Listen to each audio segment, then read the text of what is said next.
Welcome to another program, Transforming Lives One at a Time.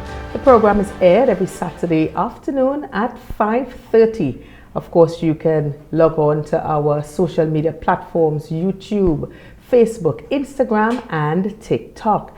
I am your host, Deanne, always happy to be in your company as we bring you the programs that will inspire you, programs that are relevant, programs that will bring renewed hope to your life. You can feel free to send your comments if you have a question, or maybe you have a topic that you would like us to talk about. Feel free to send us a message and we will definitely try to fit in that topic.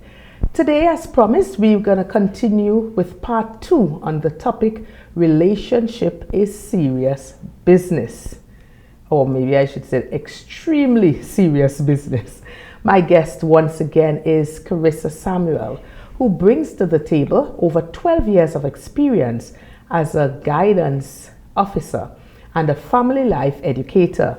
She's passionate about equipping individuals with the tools they need to grow, thrive, and live purposefully.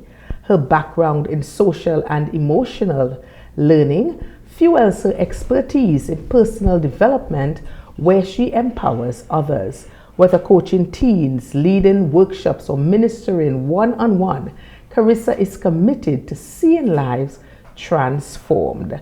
Ms. Samuel, Karissa, welcome once again to the program. Thank you so much. I'm happy to be here. Yes. Well, Karissa, the late, great Dr. Miles Monroe said that when the purpose of a thing is not known, then abuse is inevitable. And this clearly means that without a clear understanding of an object's intended function or reason for its existence, it will be used incorrectly, leading to abnormal use. So with that being said, my first question is, what is the purpose of this institution we call marriage? Marriage mirrors God's union with us, the way God connects with us, the way God uses us. So Christ gave himself for the church. And this is to mirror man and wife, right? So as a married couple, you getting married is not necessarily just for your happiness and for your joy and for us to be a power couple for others looking at it. But it really is to do God's plans and God's purposes in the earth as a unified couple. The purpose of two people, the fact of two humans coming together in unity, it mirrors the way God works with us, right? And so marriage really isn't just for your own benefits. It really is not. And once we put that into context, we may make some different decisions, because it's not just about what I feel good about and what I feel good with and what makes me feel nice or look nice or make me the envy of other people. Some people think like that. It's not really about any of that at all. It really is for God's purposes and for his plans in the earth, in this time, in this particular era, what you and that other person, called by God, can do in the earth. And there may be some people here who may be looking on and they may not, fully subscribe to all of that. Because of course we have a very wide audience. A very wide audience, right? So they may not fully subscribe to that. It doesn't make it less true, but it can, what I mean is, it still is true because truth is truth and it doesn't change. And it should help you now inform what you do, Marriage is not just for you. It's an institution that was designed by God, right? And it's not just for you. It is for God to be able to use. As a tool, you all come together as a tool in unity and to be able to do powerful things in the earth because of the covenant. And was it generational? Yeah, all the generations that come after, Of course. right? All the generations that come out of your unity what you all are able to do, who you all are able to impact by your synergy and working together in harmony. What you all are, you can change the course of lives of children, not just who you make, who you are able to impact through what comes out of you all. It could be somebody being a coach for a football team, a basketball team. The wife then, she has a role in there. She could come to meetings as well and practice as well and support him and become a mentor as well. So married couples are powerful is a powerful mentoring unit, for young people and for single people and even other married couples they can look on. And married in Christ, you can be absolutely so powerful to change the course of society, of society, because you then impact other families. And as we have strong families, we can have a strong community and a strong nation. Yes, right? So,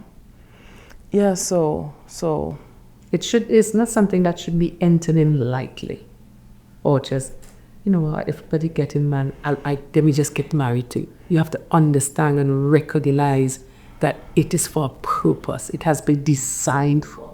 Yeah, and that's why I started with that from the late great Dr. Miles Monroe, because I found it to be so very appropriate to explain exactly that. If you don't know the purpose, obviously, you would misuse, you would abuse, obviously. Yeah. So that was very important. Yeah.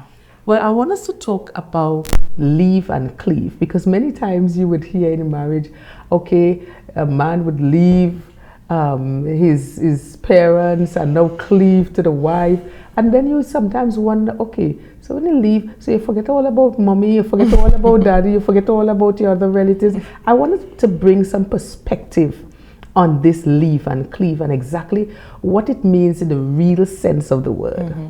Yeah, so leave and cleave, it really speaks to you and your wife are becoming your own family unit. So you have technically left the old family unit. We haven't forgotten them. Right. We still know where they live. We still have their number. We're still going to call them and all that. But you and your wife are now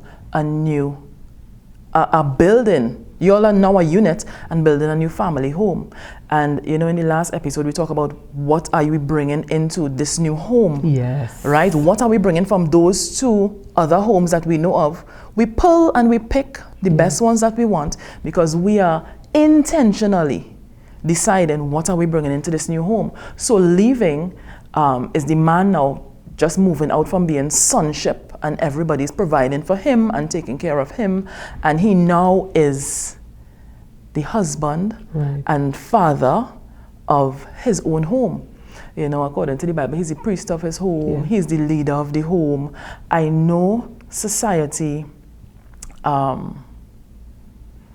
has seemed to kind of water down the power of a man and his effect in the home and his voice in the home, but it still stands true. When a man speaks, you feel it in the environment. And so as a man in your home, I want to empower all men. You have a voice. What you say in your family is supposed to bring direction, is supposed to bring correction. You're supposed to have that insight and foresight, where you can speak to situations and say, oh no, this is not the way we should go. Let's go this way. Right. I am not saying be dominant and everybody else just have to do what you But the man what you say. is the leader. Of course, you're the leader. And so man as leader, you give direction. Man as leader, you give encouragement. Man as leader, you give support. You have empathy. You have those things. So when you leave, you are now building a family home with your partner. As a woman, when you leave, you build your family home with your husband, right? And you all are building out your culture and building out morals and building out values, and you all are putting things in place for this new family unit. Right. So it's at this critical time that in the early building process that you would now have discussions, okay, when the children come, what kind of parenting styles we would adopt, what exactly just to fine tune all these areas. As they get into this now, it's like they're coming apart and they're starting and building their own foundation for their family. Yeah, and hopefully many people would have these conversations before they get married, because if we get married, we don't want to say we are now married and we are now thinking about how we should do parenting. You could have a really authoritative parent and then one who's kind of laissez-faire. We have a problem. Yes. We would always have a problem, and that could cause, so much imbalance in the home if children realize I could get away with you, but I can't get away with you. And then that brings division between the couple themselves, right? So having a talk about these things before, as topics come up, you could be sitting in the cinema or, traveling somewhere and you see a child misbehaving in the grocery. Yes. Bring up the conversation. Of course. Make a comment and hear the response. In a situation like this, Hazi, for wifey, and there you could really find the solution or be able to realize, okay, well, yes, well, they will handle this in this manner. Yeah. Yeah, because a child carrying on like that in a grocery is because the child does that at home. Of course. So beating the child mercilessly. Right. Because sometimes they don't practice it at home, but when they come out, they want to test you at home. Sometimes, yeah. Sometimes. And sometimes then we resort to beating the child mercilessly, and that's not the way to go because it's not fair to the child, right? So then, so bringing up topics while you are courting, which is intentionally forming a relationship. Bring up topics. When you see things happen around you, say something about it or ask, what do you think about that? Bring it up and let a conversation. You're going to have multiple chances at church, at the grocery, driving on the street. You're going to have multiple opportunities to bring up topics, bring them up and hear what's happening. And so by the time you leave and we are building together, we can cleave, and the cleaving is becoming one, is the, unifying. Of course, it happens physically, but then in mind and heart and spirit through sharing experiences.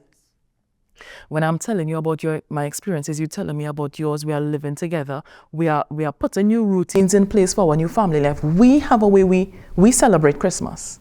We have a way we celebrate. Yes, we could come over to the other families and do things with them, but then we also know how we do ours. Right. And your new family home with your new husband and wife, it doesn't have to look exactly like the family you grew up in. Yes, so building your own culture. We are pulling from and we are building our own culture, our own family culture. Yeah. And so leaving and cleaving is incredibly important, because then it means it's you and that person working together. Yeah. Not necessarily mommy and auntie and granny and grandpa and everybody being a part of your marriage. Yes. You have that time away. So ideally, we know it's not ideal in all situations. Some people get married and still stay at home, which sometimes causes complications, because you feel like a man with a wife, or you feel like a woman with a husband, but you're still a child. Yeah. Or mommy saying, well, I wanted you to make the pillow this way, and the wife is accustomed doing it this way. And people don't get that space to be in that different time of life. So that time where you move and you leave and cleave is incredibly important for gelling and coming together and being your unit. You find your identity. The way we do things. And I think that's important for foundation. Of course. Well, I want us to touch on the importance of premarital counseling. And I know this is a very huge area as a couple prepares for this life-altering decision, I would call it. Unfortunately, many couples place significant preparations for the wedding day, and don't get me wrong, please have an awesome wedding. Yes. I mean, you want to look your best, you want to shine, you want to just enjoy everything about that day. But more importantly is the preparations for that lifelong commitment, just weighing on that. Yeah, I totally advocate premarital counseling, and I even advocate premarital counseling. Okay. Let me tell you what that is. So it is vital, it is beneficial for you as a dating couple to have like a mentor who is also a couple. Okay. That's going to be powerful for you. So they are looking into your lives. You all haven't talked about marriage yet, but we are serious about each other, and we know one day we want to get married. We are not yet engaged, right? Yes. That may be a year down the road. It could be 6 months down the road. We never know, right? But because we know we are serious, I think I really have found in you what I want, what will work well with me, what lines up with where God is taking me in my life and all of that. Let's get close to a couple. You might have a couple in church, you may have an auntie and uncle, you may have, sometimes we have older friends, you know, who we met at places we used to work and so on. It may not have to be official, like please be my mentor, right. because many people don't know what to do with that, yes. right? But you may ask them if, we could come over on Lime. So you and your boyfriend, you and your girlfriend, go over by this couple on Independence Day. Or you take them out for lunch, right. And you ask them like, how did they meet and how did they do things? And you just talk with them. And so you get to integrate them in your life. Yes. And they would start to inform things, situations where you may want to blow up or you think it's such a huge deal. The wife may tell you, shh, shh, shh. Take it on a notch. Don't say anything yet. Just look. And that wisdom is invaluable. Yeah. That wisdom could probably save your relationship. So the wisdom that people impart to us is important. So that premarital, so it's not official, premarital counsel, it's not an official thing. I just called it that for us to understand that you are intentional. Like I use that word a lot, being intentional. Of course, you have to. Being deliberate yes. about what you are doing, because you are trying to build a relationship. You're trying to build something that can last. As with any building or any structure, you have to have plans, you have to have specifics, and you have to know what you're doing at what point, right? And so premarital counseling, I think, is important. Even if you, in particular, you may know you have gone through lots of trauma. Many people have experienced all kinds of trauma, in life, through childhood, teenage years, young adult, past relationships, and so you may need to officially go for therapy, pay for 3 sessions of therapy and go and get an objective third party who is licensed, who has studied in this area, and let them give you tips and strategies and steps and so for working through what you're doing and where you're going. It'll be very helpful. And of course, when you get to your person, you'll go into marital counseling where they talk about a lot of these topics that we have brought up. Yes. And definitely with premarital counseling, make sure you have a counselor. If you start and that person is not making you all talk about, what daily life is going to look like for each of you, and you get a real vision of what every day is going to look like, who is going to be cooking, who is going to be doing the groceries, who is going to be doing all these things. If you don't get anything like that, you probably should switch, because you really want to get into marriage, having an idea. Yes, definitely. Having an idea. Well, what we're going to do, we're going to take the first short break and we will be right back. You're viewing Transforming Lives One at a Time.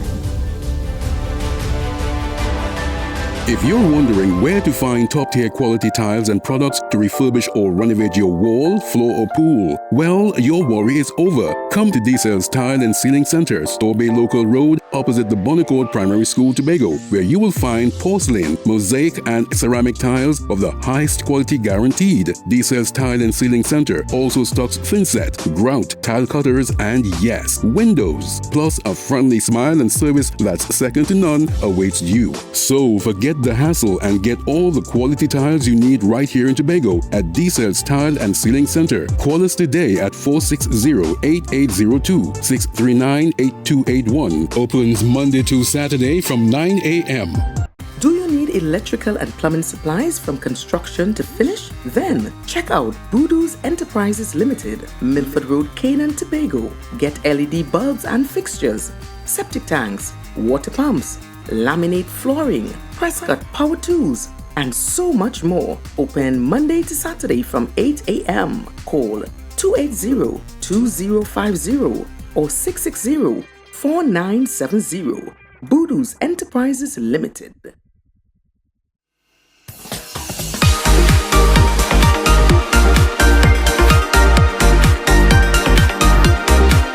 Hi, I am Deanne, host of Transforming Lives One at a Time, and I would like to introduce you to our brand new segment, Good Vibes, Good News.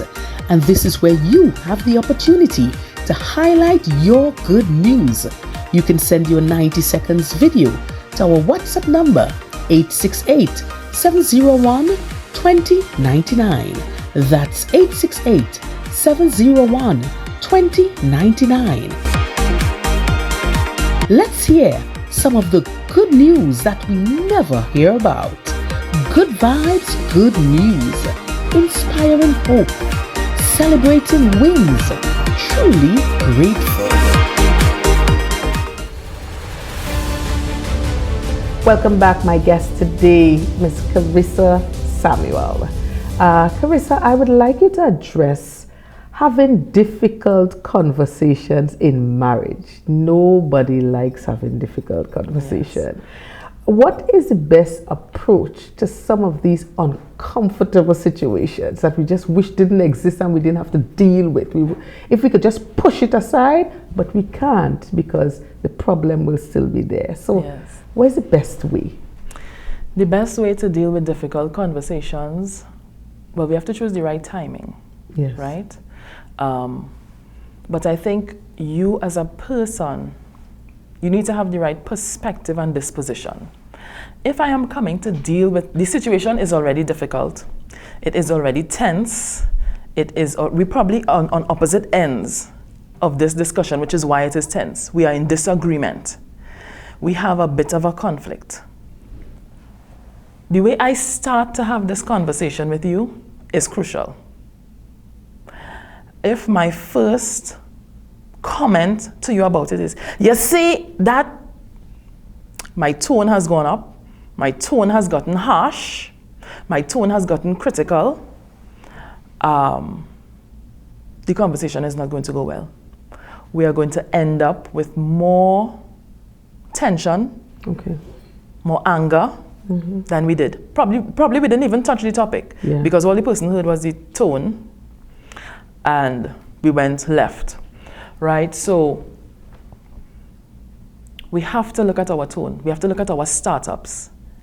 There's something called harsh startups and soft startups. Right? That's a little later on, but go ahead. Right? So that's how we deal with it. We have to look at how we start this conversation. We are not going to end well if we don't start well. Okay. If we start well, we have a good chance of airing some topics. We have a good chance of making some of our points that we want our partner to get and understand. Right. Because we are trying to make a decision about something, or we are trying to have something done, which is why it's difficult, right? Maybe you want somebody to stop doing something that is normal to them. Or maybe we need to make this decision, so we have to save some more money or whatnot, and the person wants to live their life. They don't see that as necessary. It's a conversation where you have to make your points. You have to think of where you want to end. Meaning, I want my relationship bond to be intact. Right. I don't want that person to feel disrespected. I don't want that person to feel disregarded. I don't want that person to shut down. I want them to hear what I have to say. So this means, although I have the weight of bringing this conversation up, this tense conversation, I have to manage myself. Okay. So this is why I said timing. I cannot be overwhelmed by the be overwhelmed by the topic, by this tense disagreement, and come to talk to you when I'm tense. I have to relax, know to myself, we are going to get through this conversation and still be fine. Yes. We are going to get through this conversation and not be angry with each other, because we are going to be respectful. I'm going to take the responsibility on me. And sometimes we have to take the responsibility on us for the other person to learn how to come into that. Okay. Because this may be a new style of having conversation that you are trying, a new style of conversation that that person has never heard or understood before. So we are starting soft. You could ask permission, because they may be watching TV. They don't want to talk right now. Yeah. Timing. They could be doing something else. They could just not want to talk about that because the last time we talked about it, so sometimes we could have a little preamble before we get into it. So remember last week when we started talking about so and so, I know we got angry and so on, but I didn't get to say what I wanted to say. I don't feel like I got my points across. Okay. You don't have to respond now, so you could release that person from having to respond and make a decision right now. You say, but I just want to have the conversation. Can we? So when you get a little buy-in, the person kind of opens up a little bit like, okay, all right, let's have the conversation. Or the person could say, I really don't want to, right. Because you cannot control yourself. And you say, listen, I know this is something I have to work on. Yes. Right? But this is also a conversation we have to have. Right? Because in marriage, there are going to be some unsolvable problems. There will be some solvable problems. Right? But this is something we have to talk about. All right, even if you don't want to talk about it now, you want to talk about it when your football finish. Yeah. You want to talk about it when you finish cooking. Right. Okay. So we get into that and have it. Yeah. But what I'm hearing as well is, as we spoke about the timing, I'm hearing maturity. You have to be mature as a spouse to say, well, okay, I recognize that this may not be the best time.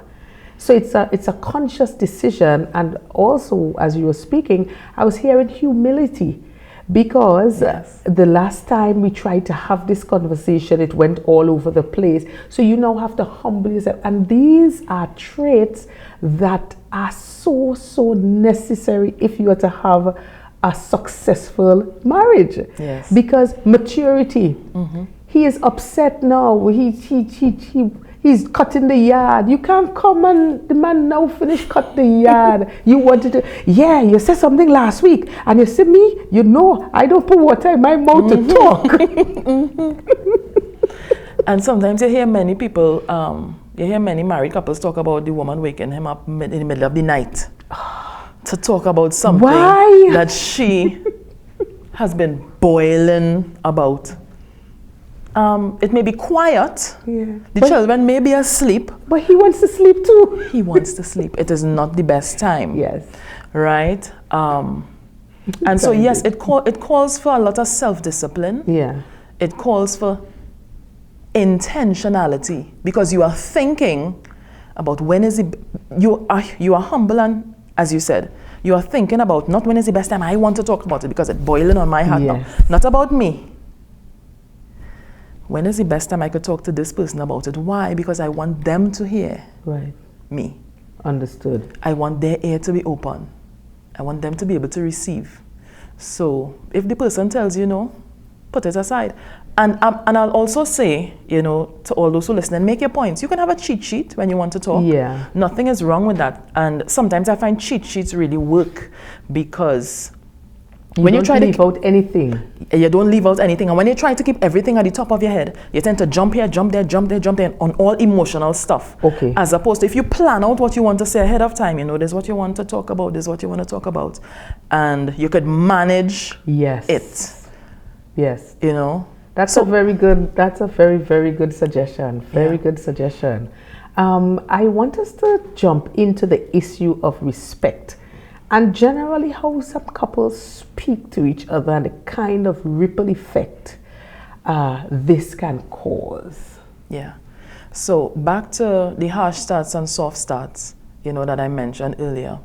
Harsh starts can make somebody feel disrespected, because you may start off accusing me of something with your harsh negative words. Yeah. You may start off calling me a name.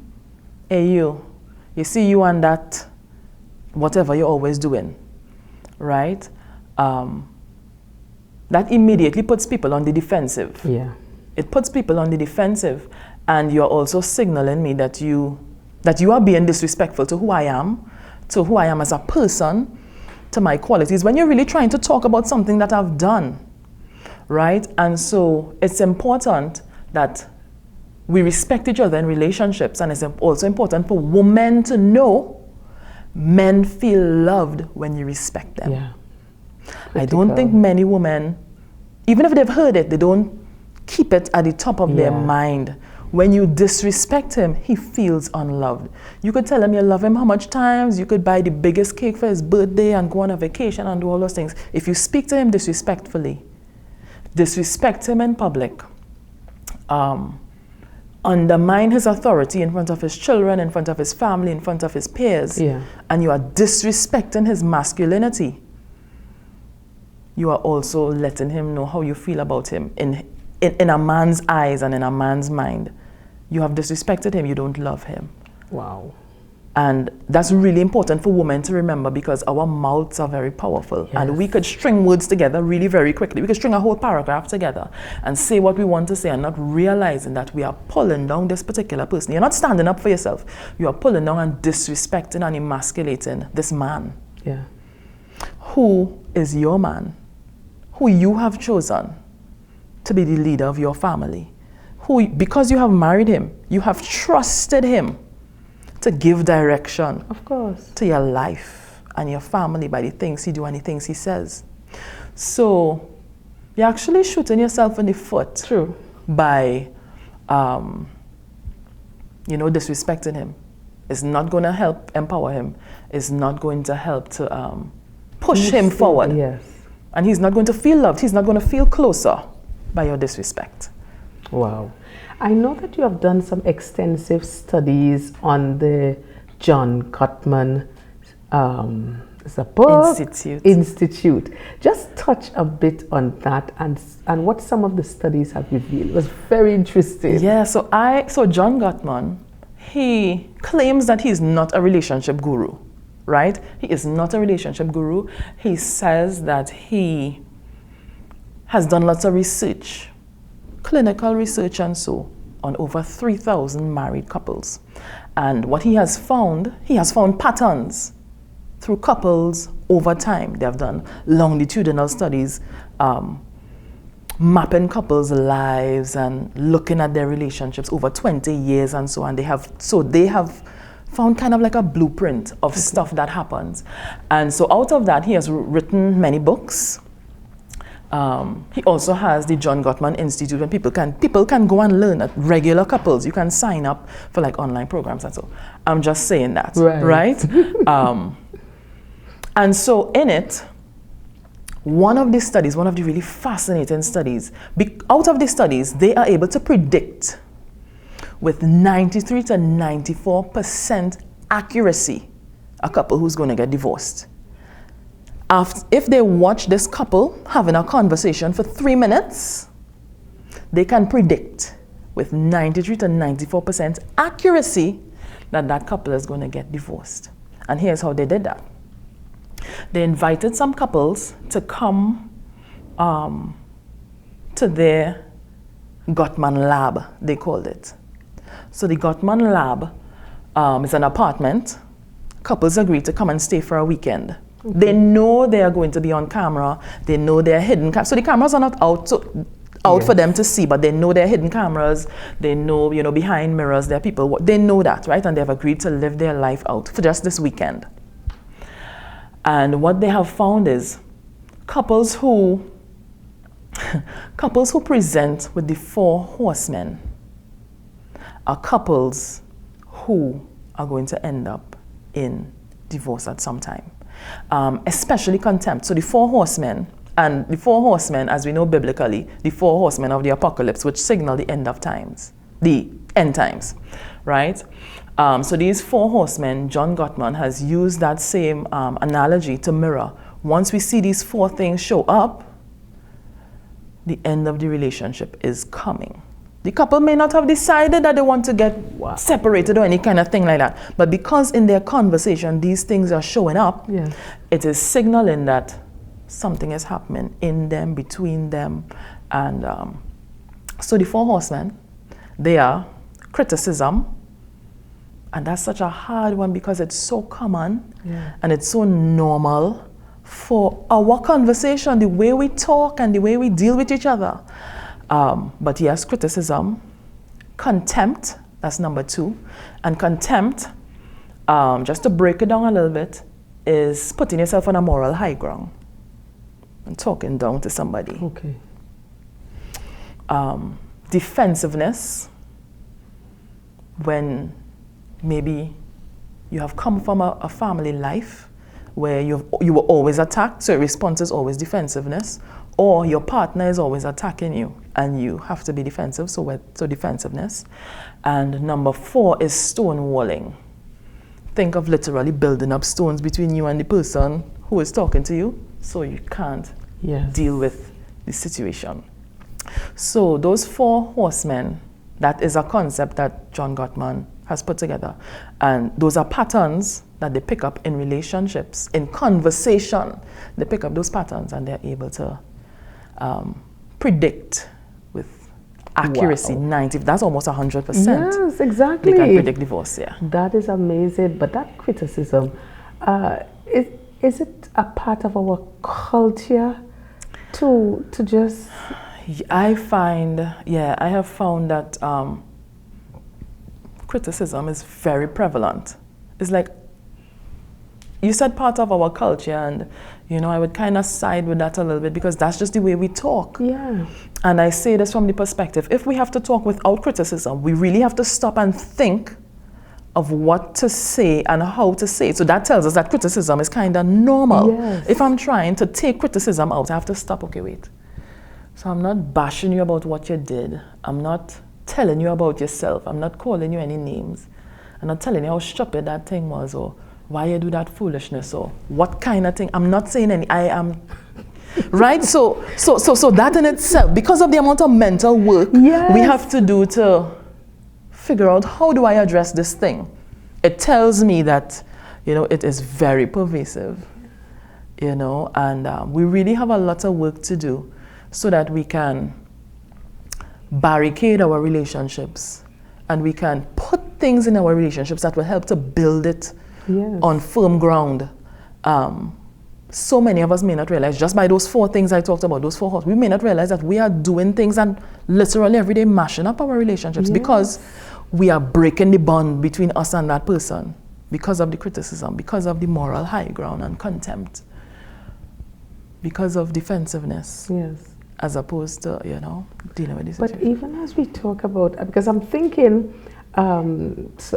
your husband probably just cut the yard. Mm-hmm. You're not satisfied with the job. You could never do nothing right, eh? Yeah.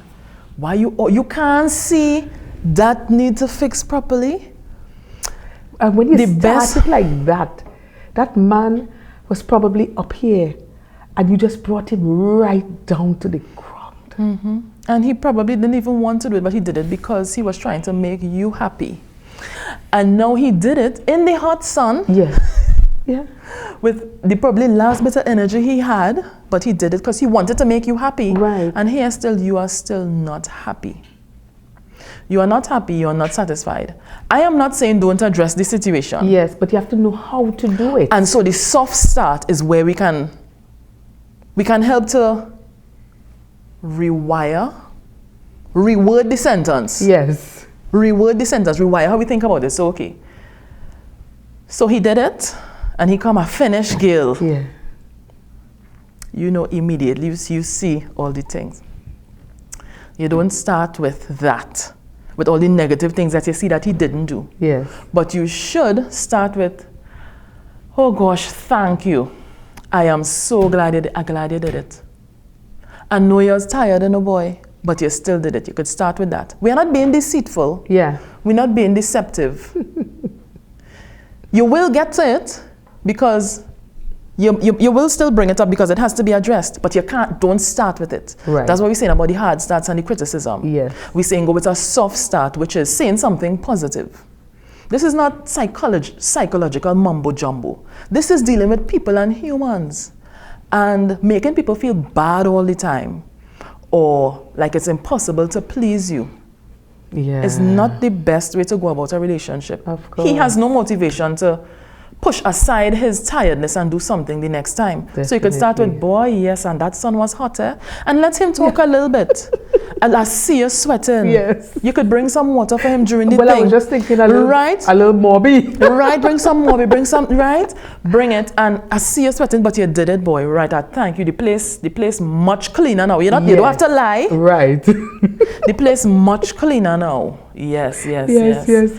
Then you could ask the question, what about that thing over there? Right. You don't have to tell him, so you didn't see? Yeah. No, you don't have to raise your voice and tell him about what he didn't see. You could ask a question. Yes. He might say, I didn't see that in no girl. Right. Next time. Or he might say, I was now going to move that. I just wanted to catch myself. Of course. Right? So these soft are starts. practical ways for soft stuff. Yes. All right. Well, at this time, we're going to take another break and we will be right back. Stay with us. The conversation is going very interesting. Stay with us.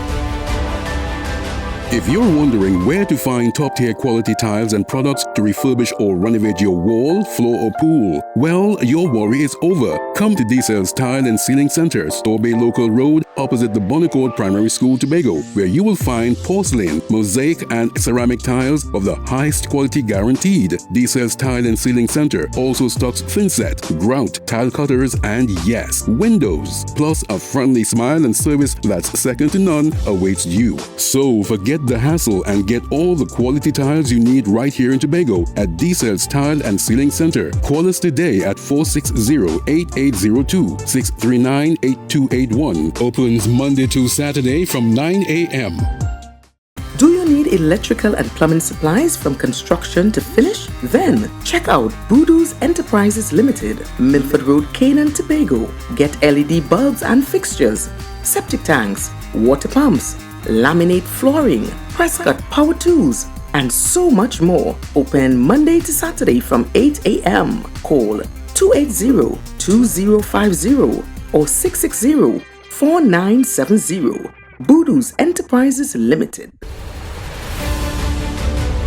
Welcome back to the program. Our topic today, relationship is serious business. Part 2. All right, Karissa, we have to speak about this vital area, stonewalling your spouse.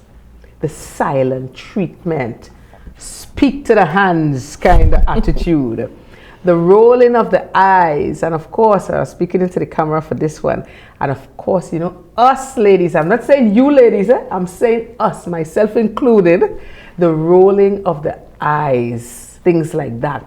Some partners would really shut down, they would just shut down or lock off. Let's talk about how these kinds of behaviors can seriously affect the relationship, because sometimes we take these things and we just look at it as, yeah, no big issue with that. But these kind of things are the little things that create monsters. Let's talk about that. Yeah, so stonewalling, you know, as I mentioned earlier, is kind of you putting up a wall. Yes. You don't want to hear what this person's saying. Maybe you don't want to have this conversation right now. And you decide to just blank them out. That's going to make the other person feel disrespected, make them feel unheard, make them feel ignored, like you just don't care. For the person who is doing the stonewalling, this may feel like a protective mechanism for you. As you grow up through childhood and teenage years, young adult, you probably learn to protect yourself that way by shutting out these things that you don't want to hear. So, you know, just to give you an indication of where your stonewalling may come from. But what it is doing to your relationship, it is actually weakening the bonds between you and that person. The fact that somebody is talking to you about something is because it is important to them. Yeah. And if I'm important to you, then you have to try to hear what I'm saying. So all these things work together. It can feel like a natural response to stonewall if all you hear is criticism and harsh, derogatory things, right? Because you need to preserve your sense of self. Of course. You need to preserve your well-being. You need to preserve, you know, there is understandable that that somebody can learn to stonewall and make that part of who they are and what they do because of it. But it is going to be detrimental to relationships. So for the stonewaller, you may need to speak up some more. A stonewaller may generally be someone who thinks they are keeping the peace, by not saying anything. Yeah. Who thinks they're, and we could make that distinction again if we have time, right? Who thinks they are not contributing to the argument. When you're tired talking, you will stop, right? Wow.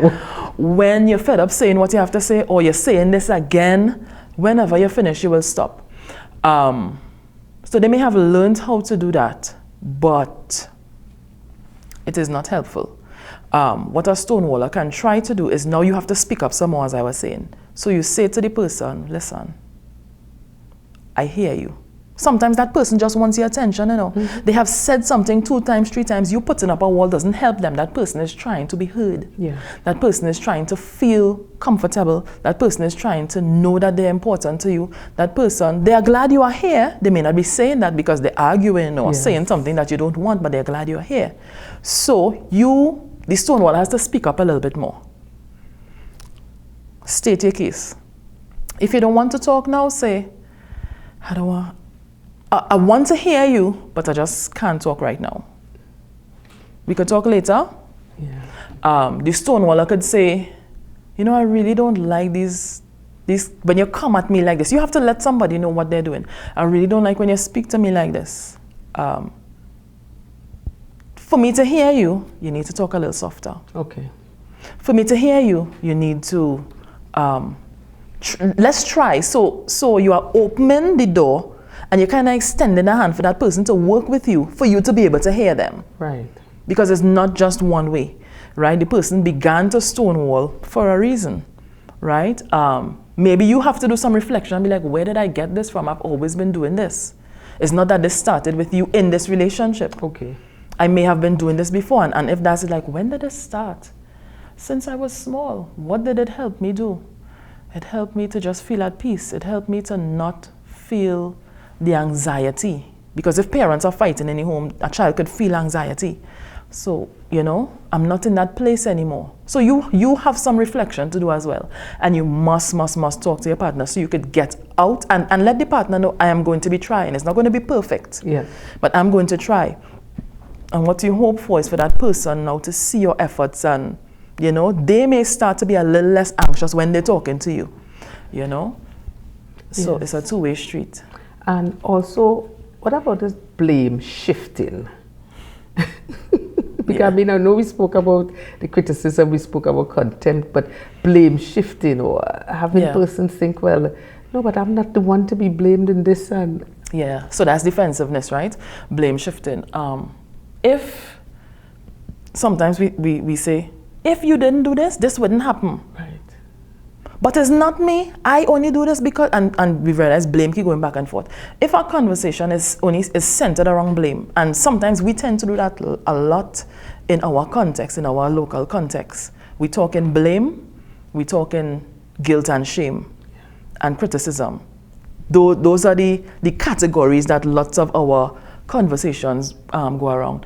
And so somebody might come at you with blame, but you as the person, you are now, remember, you are trying to shift your relationship. You're trying to shift the conversations that you have. You're trying to shift the tone of the conversations. You as a person who's listening to this now, you're saying, I want my relationships to be better. I want my conversations to be better. You have the onus on you. The responsibility is on you now. So somebody comes at you with blame.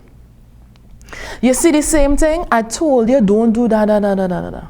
You say, you have to respond. You can respond with defensiveness. You can respond with criticism as well.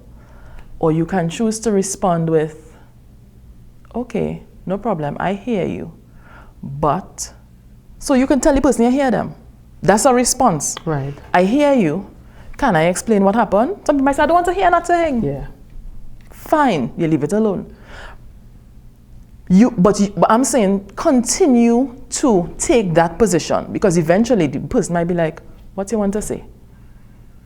They might say it with attitude. Yes.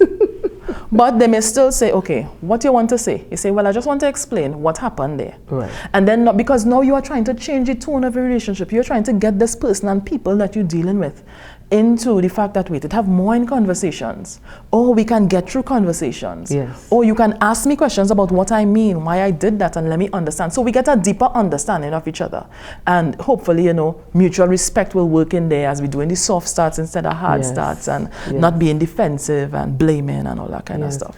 So what I'm hearing is that there should be a greater consciousness Yeah. too, even if you're already in the relationship, but there should be a greater consciousness for you to go on the way of soft starts Yeah. as opposed to harsh. Because sometimes you would have some persons that really have some rocky relationships. Yeah. And the question is, how has that been working out for you? Because Yeah. it's It's like it doesn't stressful. make yeah, exactly. It's stressful. Every morning you wake up, you're like, oh gosh, we have to deal with this today. Yeah. That kind of thing. Yeah. But as we begin to bring the curtains down on part 2 of relationship is serious business, I would like you to highlight a crucial area that we did not touch on, or even reiterate something that was mentioned earlier that is definitely worth repeating. Yeah. One of the first things I would say is you as a person, learn how to have tense, intense conversations. Learn how to have them. Don't just shy away from them. Don't just pretend that this particular thing is not happening because we don't know how to talk about it. Keeping the peace does not mean not talking about those things. Okay. Being able to coexist in harmony with your partner does not mean not dealing with those things.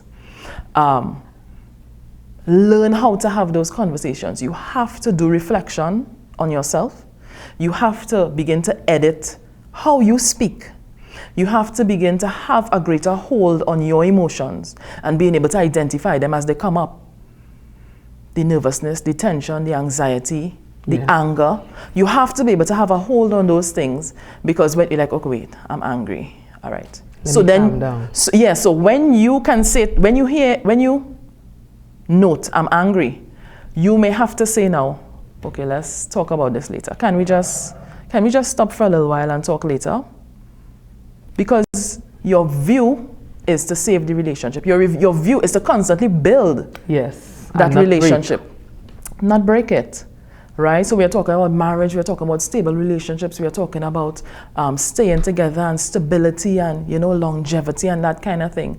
And so learning how to have those tense conversations without disrespecting the person, learning to have those conversations and come out at the end feeling closer to the person you were with. Isn't that successful? So we had a tense conversation because the topic, we are on opposite ends of the topic.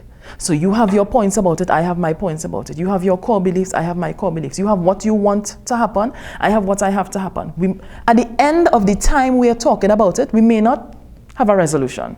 We may not have a solution. But you heard some more of my points, and I heard some more of your points. Maybe this time when I said that same point you heard the last time, maybe I give a little story about it, of something that happened. So you have a little more context about why it's so important to me.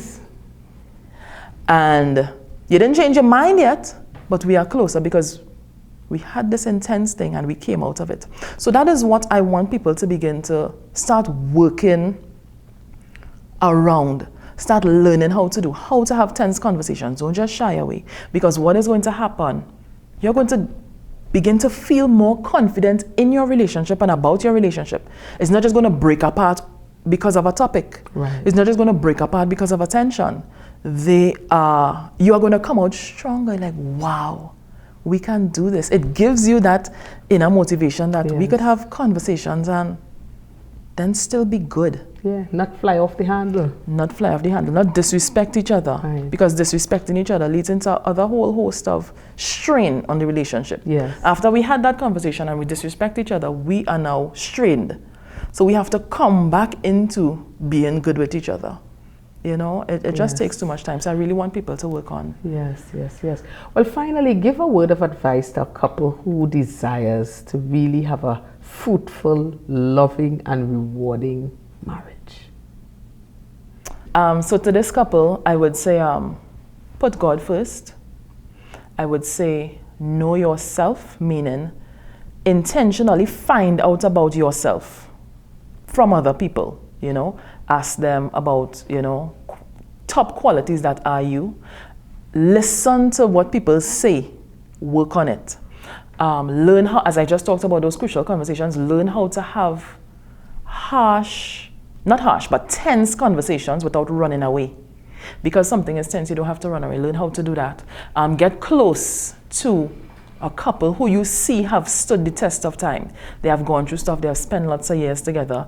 Learn from them and be willing to adjust and adapt. And I would also encourage you all to work on projects together. When you work with somebody to build something, to create something, you would learn different parts of their personality, right? And those things are going to really help you all to build bonds, because those are the things that help couples to work together. Those things help couples to come into harmony and come into that unity and come into oneness, knowing each other. Yes, well said. Thank you so much. Well, let me thank my guest, Karissa Samuel, for so proficiently handling this topic today.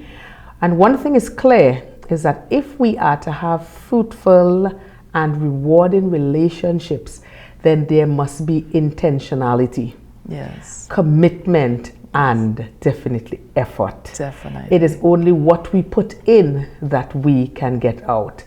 All right, so folks, that's how we wrap things up for today. Part 2 of Relationship is Serious Business. Of course, I must leave you with the definition of transformation, which is an internal shift that brings us into alignment with our fullest potential. Hey, we've got this. See you next time.